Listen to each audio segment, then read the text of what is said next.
Lives of the Presidents, told in words of one syllable, by Jean S. Remy.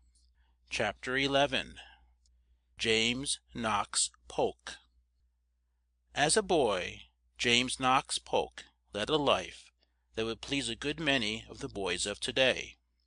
He was born in Mecklenburg County, North Carolina, on November 2nd, 1795. But in 1806 his father went to Duck Farm, Tennessee, and little James, 11 years old, was of much help in the new home. Where the day's work took the big, strong father, there went the small son. If there was a long ride to get food or clothes from some big town, little James could help care for the horses, and when his father and other men, for weeks at a time, were in the great wild woods, hunting, making new roads, or helping each other build the log cabins, which were the homes of these early settlers, James would be there too, cooking meals and keeping the camp neat and bright for the men who came back tired and hungry at night. So years passed by with much work in the open air, and little of study or books. But when James was 14 years old, it was time that he should earn money. He was not a big, strong boy. He could not stand rough, hard work on a farm. He did not love to hunt. He had no taste for war.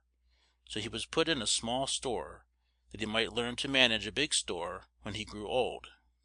Here he first saw some books, and his love for them awoke.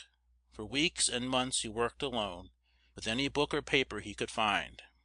At last his father took him from the store and sent him to school. He was now 18, but he was so quick to learn, so bright and smart, that 5 years from this time he left the University of North Carolina at the head of his class. When he came back to Duck River, not only was his father proud of his boy, but all Tennessee knew that he was one of the brightest young men in the state. Now, just at this time, General Jackson was fighting so bravely against the Indians, and all the boys of Tennessee were as proud of this great hero as the boys of Virginia had been of Washington. In 1819, when young James Polk went to Nashville, Tennessee, to take up law, he was near Jackson's home, and he and the great general became fast friends. It was owing to Jackson's help that, in 1824, Polk, then a bright young lawyer, took his first public step and was sent to the state legislature. He arose so fast in the love and trust of his state that he was sent to Congress when only 30 years old, and here he stayed for 13 years. In 1840 he went back to his home at Grundy's Hill in Nashville. Having made a great name in Washington, not once did he lose his hold on the great questions of the day, even while here at home, and in 1845 he was chosen President of the United States.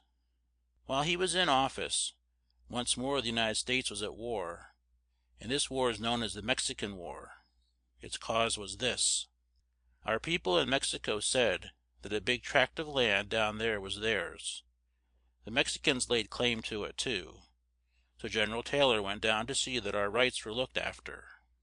In the first fight he won, and lost but 9 men.